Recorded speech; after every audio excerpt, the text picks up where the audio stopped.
This is Show Up as a Leader, a show from People Forward Network, helping you maximize your positive impact on the world by becoming your best, fully authentic self. Welcome back, everybody. I think that you are going to really appreciate this conversation that I had with Chad Peterman. He is the president and co-owner of Peterman Brothers. They work on HVAC and plumbing and electrical. And many times we think about investing in leadership and investing in development for white collar knowledge industries and not so much in the trades. And Chad is flipping that on his head, and they are doing such incredible things and growing immensely. And he really is doing the work to make trades a lucrative place to be. But what I will say is, regardless of the industry that you are in, there are so many cues you can take from how Chad and their organization are investing in their people. One of the things that he says is, if we're not attracting and keeping good people, we have to look in the mirror and we have to really look at what are we doing to make our workplace attractive to others. We've got to look at ourselves. And there's so many other great nuggets. And before I give you one other little teaser, please make sure to head on over to Apple Podcasts or Podchaser and rate and write a review for the episode. It makes such a great difference. And I know that my guest Chad will appreciate it as well. So some of the other things that we talk about, you might want to have a little notepad. He's got some really good nuggets, a lot of good practical things, but how they are finding people outside of the industry and really creating a candidate pool to help them grow, how they are shifting the mindset of people who were individual contributors to become leaders, and really what that means, and how it's so important that as a formal people leader that we go first with vulnerability. And so part of that is finding teachable moments. Part of that is really shifting into how can I help serve you? How can I help remove roadblocks? And he's done such an incredible job in an industry that seems kind of unlikely. So without further ado, take it away, Chad. All right, Chad, I am so excited to talk to you for multiple reasons, but one of the things I just want to jump off with is so many people, when they talk about development and when they talk about investing in their people, we think about white collar knowledge industries. And what I love about your approach is you're a trade and you're growing and you're thriving. And we have several clients in those spaces. And when you invest in your people, it makes all the difference. It's not industry specific. It's not level specific. And you have this incredible emphasis about taking care of your people first. So can you talk about how you came to that philosophy and then how you're building that into your culture? Yeah, absolutely. I appreciate you having me on and excited to talk leadership today. My dad started our company, so I had been around it my whole life, but never really mechanically inclined. And the reason I preface my answer with that is that I think I learned it by accident. When I got into the business, not having any mechanical aptitude in the trade, the one thing I looked for was like, hey, how am I going to help build the business? And what I learned very quickly is it's a people business. And in order to continue to grow the business, we really focus on the development of our team and really putting them first and understanding that, especially in today's day and age with the millennials and so much being talked about them, and everybody wants to be trained. And I think the one thing that millennials do a very good job of is forcing companies to put training top of mind. They want to come in and they want to be taught how to do something, and they want to be shown a career path that takes them from where they are now to someplace out into the future of what they want to become there. So I think it's a good time for the emphasis on training, development. And if you're a company out there and want to complain or moan about the lack of workforce or whatever it may be, I think that it's imperative for you to take a look in the mirror and understand, are you doing your part to create an organization where people actually want to come and where the opportunities are afforded to them to learn whatever it is that you do?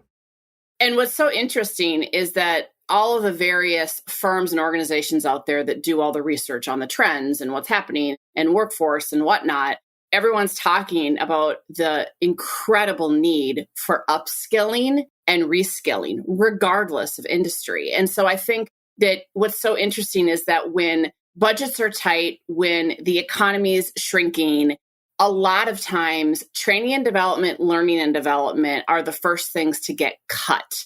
And what I have found is in the forward-thinking, effective organizations that ride out the ups and downs of the market, that have that long-term perspective, they almost doubled down and said, this is the time for us to reimagine and rethink and then help develop our people accordingly. And so I love that you are taking that approach.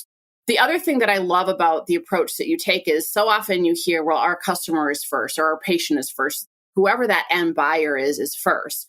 And I know Simon Sinek blows that out of the water all the time, as do many other people, and say, no, like, why are you putting your employees like number 2 or number 3 down the list? And you have a philosophy that if you take care of your people first, they will take care of the customer. Tell me how you show that and how that has actually benefited you. I think it goes back to what you were just talking about of when times get tough, training and development often gets cut. And I think that gets cut at organizations that view training and development as a cost rather than an investment. It's how much can we pour into our people? And I often refer to my job as the leader of the organization to create a platform to where everybody in the organization can be as successful as their dreams can take them. And so we are continually developing resources, whether it be our Leadership Academy. Back in 2020, we created the Peterman Top Tech Academy, where we're training people from outside the industry to be HVAC technicians and plumbing technicians. Here soon, we'll train them to be HVAC install technicians and electricians here at the back half of this year. But it's been extremely rewarding to give somebody an opportunity and to give them kind of the keys to their own career.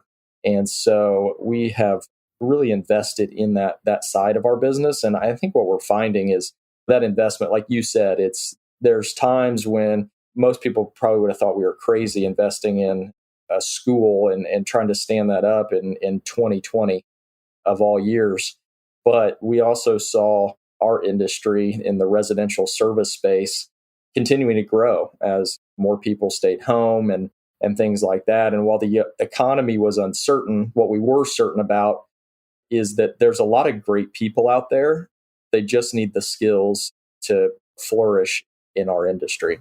You've created quite a buzz around it because didn't you tell me that it's paid and you've got incredible amounts of people applying for very limited spots? I mean, that really speaks, I think, volumes to what you're doing. Yeah, absolutely. It has been really kind of eye-opening to see. We're on class number 4 right now. We have 26 students training right now. Yes, they are all paid as full-time employees, and they are for the entirety of their 6-month training program. So we understood it's one thing for you to take on an extra class at night or whatever it may be, but we also know that people have lives and they have bills and all this stuff. And if they're going to learn the trade, then we need to support them in doing that, not just expect them to take on a second job learning when they probably have families and different things like that. So it's completely paid. What we have seen and what we continue to see is well over 1,000 applications per class. Here in September, we'll start a new class. I think we'll have 45 technicians training starting September 1st. But in that, I think that the application count right now is over about 1,200 for those 45 spots. So extremely selective in one, based on how many technicians we can actually take on.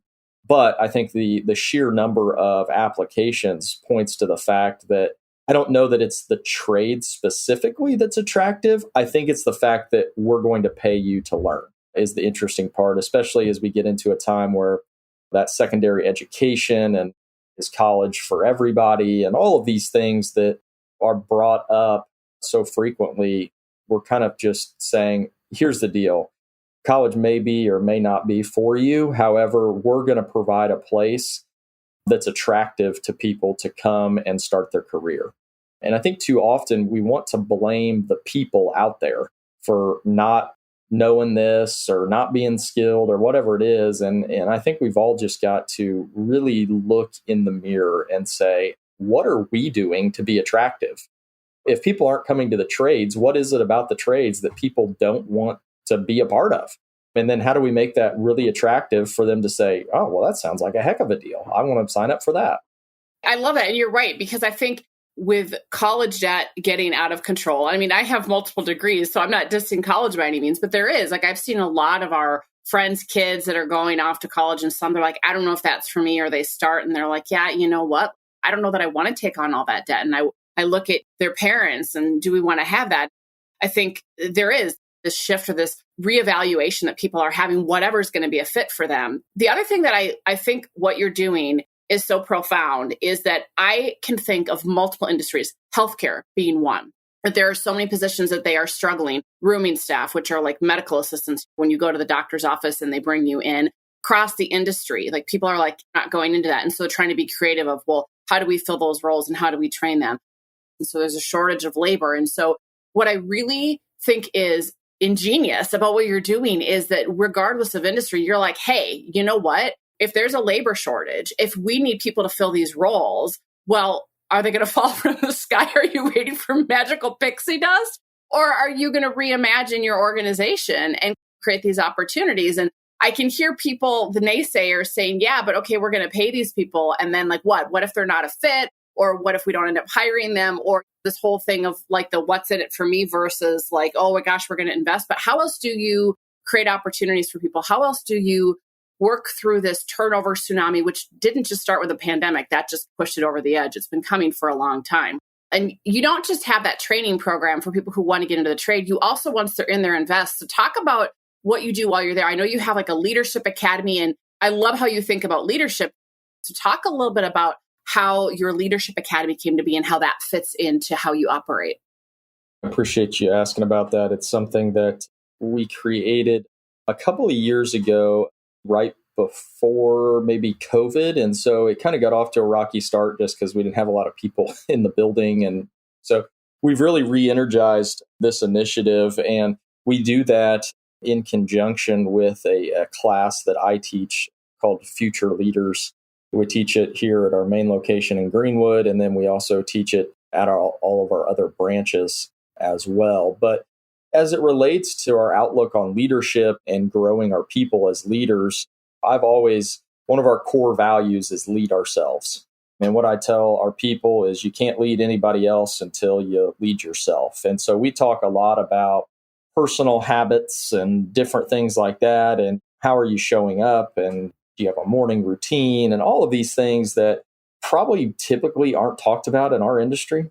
And we want to expose people to those. And so we built the Leadership Academy around, essentially it is a 5-level program filled with activities and tasks and all kinds of things that not only build the leader in the professional setting, but also build a better leader at home. So there's different things in there like volunteer activities and leading activities here at work and hosting all kinds of things that hopefully will expose them to tenets of leadership and what we're doing. So to me, that is one of my largest responsibilities as the leader is to set the leadership culture. And if we can set a culture in which people understand that everybody can be a leader each and every day by simply reaching out and helping a customer or a teammate or whatever it may be, then we're all going to be better for that. As I always tell our people, leadership is super simple. It is show up ready to help serve someone else. And when we can all be serving each other, we create a really powerful organization. And that's not typical of human nature, right? We're all designed to look out for our own self-interest and protect ourselves and things like that. And so we're always quick to categorize leadership is not often comfortable. It's about getting comfortable with the discomfort. And we really love to really push each other and challenging situations and hopefully get better each and every day. I love so many things about what you just said. So I want to start with the last part of it's getting comfortable with being uncomfortable. And one of the things that I've learned from my work is that when you are inviting people to work on themselves, when you're asking them to show up with that spirit of service, when you're asking them to lean into the discomfort, you're basically asking them to be vulnerable, which is a really unsettling place to be. And we know that so many people avoid that vulnerability at all costs and instead self-protect, armor up. What have you done to normalize that and make it safe for people to show up more fully in their imperfect humanness, if you will? Yeah, I think that's so critical because especially in typical of the trades is everybody thinks of rough and tough guy and blue collar and getting dirty and all of this stuff. And so vulnerability doesn't often coincide with those, I guess, as feelings about our industry. And so the one thing that I've done, and it relates back to what I talked about a little bit earlier about leading ourselves, is every other Friday I'm teaching for an hour. And it's simply about what I'm learning, what I'm doing. And so to me, the biggest thing that I can do to make it a safe place is to talk about some of my own faults, talk about some of the things that I'm working on. A lot of it relates back to it's a heck of a lot easier to be a leader in the workplace than it is to be a leader at home. And so, how are we better at home for our families? And then, how does that translate into our careers? And so, I talk a lot about the struggles that I go through on a daily basis and things that I'm working on or things that I've stumbled on in the past. And to me, I hope that that lends itself to, hey, while he may be the leader, he's still struggling with this stuff too. So it's okay.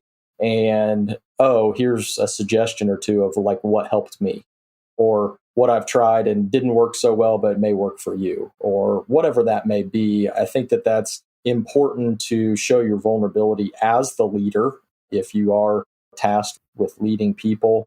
And to me, that lends itself to creating that culture of it's okay not to be perfect. That's so important because there's so many people that have this mindset, this kind of, I'm going to say old school, and I wouldn't even call it leadership, old school management mentality that is, right, I have to show up and I have to have it all together and I have to be strong for my team. And that if I show vulnerability, that's a sign of weakness. It's such the opposite when we create what I've noticed when we create spots and you show up authentically human and you say, ugh, I'm struggling today, or oh, I messed up, or that didn't go well.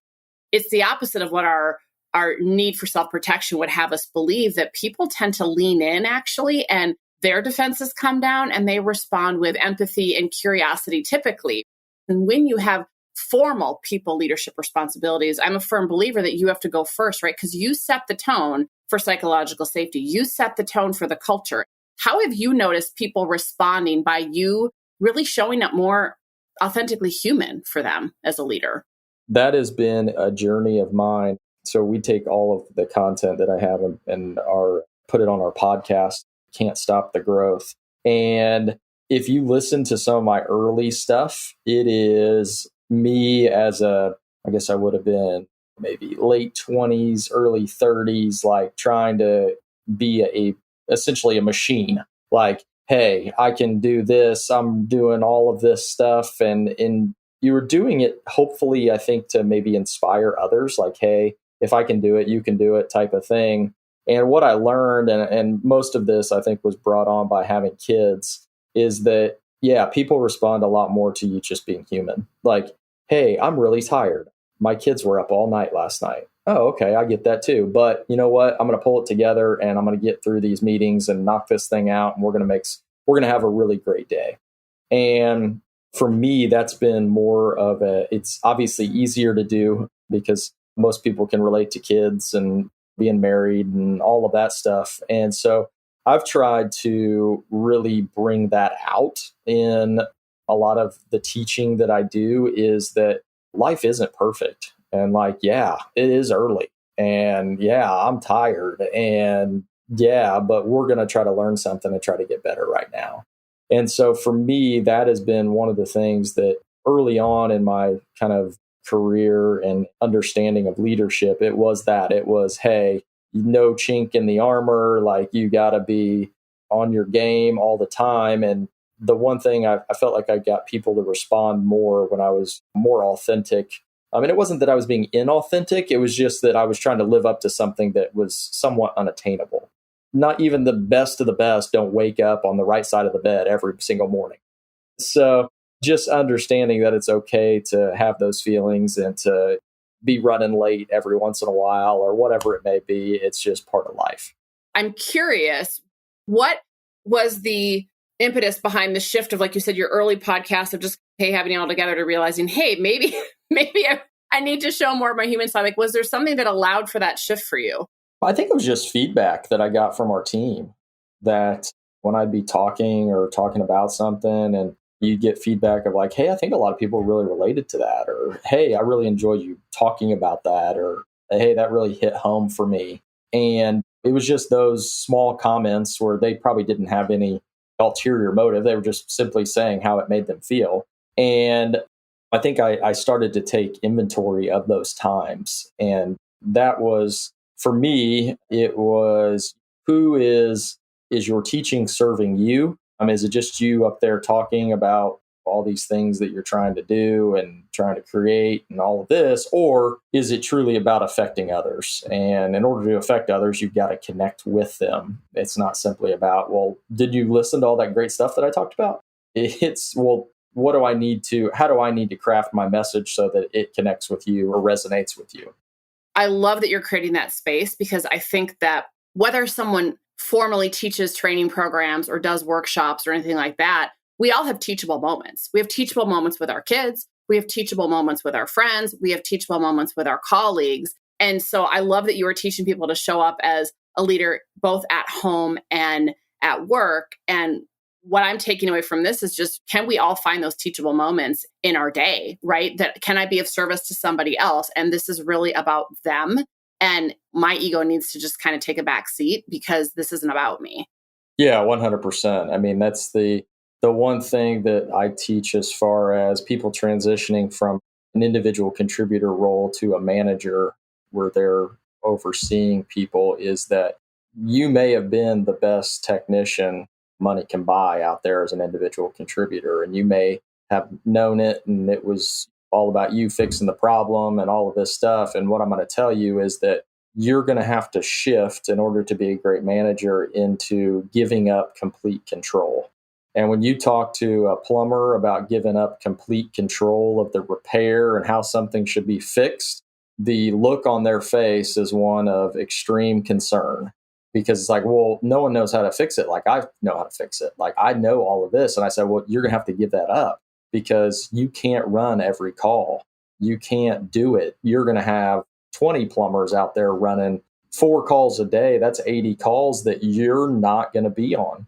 And unfortunately, you're going to have to figure out how you support each one of them. And each one of those 20 is going to need support in a different fashion. And so you need to take off your plumbing tool belt and put on your leadership tool belt. And that is full of situations that are going to be extremely, extremely uncomfortable for you, because you are a master plumber. You've been doing this for 20 years. But if you want to lead this group of people, this is what you're going to have to do. It's not about you. It's not about how much plumbing knowledge you have. It's about your willingness to support those that you're leading.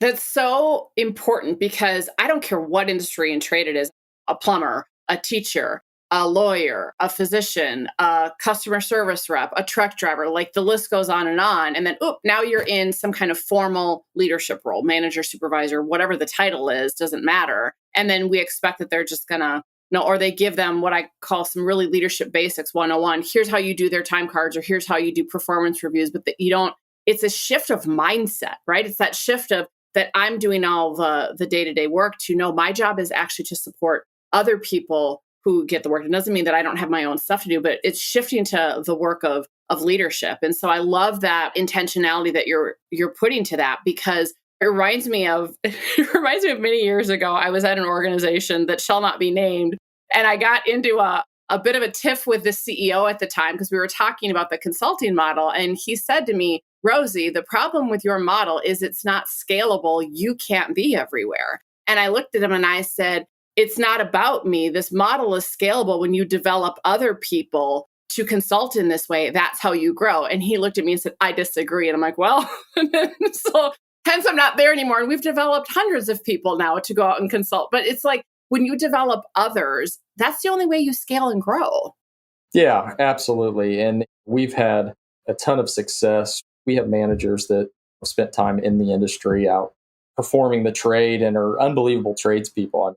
They can do it with the best of them. And they've had to learn that other set of skills of developing their teams. And we've also had a lot of people come from outside our industry that don't necessarily need to know the technical background. As you say, it's all about serving others. And I think that goes both ways. I think our teams have done a tremendous job of welcoming those managers in. Because there was a time here that if you would have brought in somebody from the outside, they would have said, well, they don't know anything about plumbing. What are they going to teach me? It's like, well, it's not about teaching you plumbing. It's really about understanding that I trust you to be a great plumber. I'm here to support you in any possible way that I can. Whether that's you need a part, whether that's you need something done, whether that's you need an obstacle removed. I've led a number of the departments here over the years. And the one thing I tell them right out the bat is, hey, don't call me for any technical advice because I can't give it to you. But what I can do is I can remove every obstacle out of your way so that you can be the best, whatever it is, humanly possible. So that is my job here. I just want to get clear on our job responsibilities. And if you have an obstacle, I need you to call me so I can get it out of your way. If every single person in a formal people leadership role took on that mentality, man, we wouldn't have movies like Bad Bosses and, The Office and all the ones that we love to laugh at and spoof because they're so cringy because there's so much truth to them. So I love it. Yeah. Well, so I appreciate everything you've shared. And I want to kind of shift gears a little bit. You talked about being more authentic and talking about struggling. And one of the things that I've become very passionate about in the work I do is recognizing the common humanity that we all have and trying to normalize it a little bit. And I've learned no matter how much work we do on ourselves, no matter how successful we've been, however you define that we all still get hijacked by some childhood version, let's say 10-year-old version of ourselves. And we tell ourselves stories that keep us safe and small. And so what I would love, if you'd be willing to share, Chad, is what is a self-limiting story that you still tell yourself sometimes? And when it shows up, how do you move beyond it so that you can still show up as a leader in your life? I think if there's any story that I tell myself, it's not so much limiting, but I think back to a time when back in high school, I was very fortunate enough to play on a very successful team. And we had a number of Division I players on our team. And I wasn't at the time in any place to do that, but I considered myself just as good as they were, even though if you looked on paper, that was not the case. And so a lot of my life has been spent trying to overcome that, trying to prove that wrong. And while it's helped me in some instances of my life, shooting for big goals, not being afraid to dream big, it also can limit me because I can lose sight of what's really important. And oftentimes you'll get going at something, whether it be work or a big goal or something like that, and then you lose sight of the things or take it out on people that really didn't have anything to do with it. And why should they be a victim of your 17-year-old self, that the guy who thought he knew everything but really didn't? And so to me, that's one of the things that sometimes have to check myself, and my wife does a pretty good job at it as well. But just understanding that there's more to life than achieving goals and setting big dreams. And there's times just to enjoy life and to just take life for what it is and rest and settle down. There's just, you can go so long, but ultimately burnout is probably around the corner. So to me, my advice for people is dream big, set big goals, but also realize that you don't have to push at 100% all the time, or else you're going to let a lot of life pass you by. Absolutely. Well, and I am so appreciative of that because so many of the leaders and executives that I have coaching relationships with, I mean, they haven't gotten to where they are, without being achievement oriented and accomplishing things. And it has a cost. And I think that, people on the outside can go, oh, they have it all. And what they don't realize is on the inside, they're struggling, or they're a mess, or they're burnt out, or their relationships are suffering because they're looking externally for those achievements, or the proving people wrong, or whatever it is. I'm trying to, make up for something when I was 17 or 15, and it's slowly like killing them. And so I think that that's such great advice to kind of check that is, am I acting for my adult rational self, or am I acting in your case for my 17-year-old self? And so that's fantastic. Yep. All right. Are you ready for some quick questions? Let's do it. Fantastic. Fill in the blank. Living authentically is? Being yourself. Bam. Love it. When the world is presenting an opening, but you don't feel like showing up as a leader, what do? Think of all of those that you could make an impact on. What's something people would be surprised to know about you? Surprised to know about me. I went to one of only 2 all-male colleges in the country. Wow. Which one is that? Wabash College. All right. All right. What is your favorite go-to movie? Oh, I feel like I don't watch a lot of movies anymore. It's all like shows and series and stuff like that. But if I had to say go-to movie, I really like The Social Network, the Facebook movie. I haven't seen that one, but I want to. Yeah. It's a good one. I can watch that. No, it's good. Yeah, anything about like people like building things. And when I said series, I think a lot about like the really good ones are like the music ones. Those, I have not a musical bone in my body, but watching someone like create a song that is listened to by millions and millions of people, and you watch them like do it on like the back of their tour bus, just like one like word at a time. It's the craziest thing I've ever seen. Yeah. I always wanted I don't have that talent either. So I am amazed. I'm like, half the time I'm listening to songs, I'm like, how did they come up with that? Yeah. Which is actually a really good segue into the next question. What is your go-to song? What is my go-to song? So right now, my daughter, she'll be 4 here. I guess this may air after her birthday, but at the end of August. So we listen to We Will Rock You by Queen. Oh my God, I love it. Usually about 4 or 5 times a morning. So right now, that's our go-to song right now. We get real pumped up in the morning to go. I love that. Freddie Mercury would be so happy. Yeah. My son's now 11. He'll be 12 this fall. As he started to love songs, I called it his favorite tunes, and I just kept adding to it. And now he's like, take some of those off. I go, no, because this is a timestamp in history that'll remind me. So there's my little tip. Create a playlist, sort of those memories, because, oh my God, I love that. I love that so much. Yeah. Okay. What's something you can't live without? Something I can't live without. I don't know. That's a good question. I guess if we're talking like material item, probably my bed. I do enjoy sleeping. It doesn't have to be a material item. I say something lightly. So it could be, but yeah. Yeah. Beds, especially a good comfortable bed. Ah. Yeah. Nice. All right. What's something in your ordinary daily life that makes your heart happy? Probably a clean house. I'm kind of a neat freak. I can appreciate that. I actually get so happy when I walk into a room and it's clean and I'm like, ah. Yeah. Yeah. Especially with 2 kids running around. There aren't many rooms in our house that are clean. So when I see one that's clean, it looks good. Love it. I can totally appreciate that. And last but not least, what are you grateful for right now? What am I grateful for right now? I am grateful for my relationship with my wife. She is quite unbelievable, and she just is always trying to make us better, which is sometimes something I need after talking about my story and what I have to kind of put in the rear view sometimes. She's always there to remind me of what's most important and how grateful we should be for all that we have. That's awesome. That's fantastic.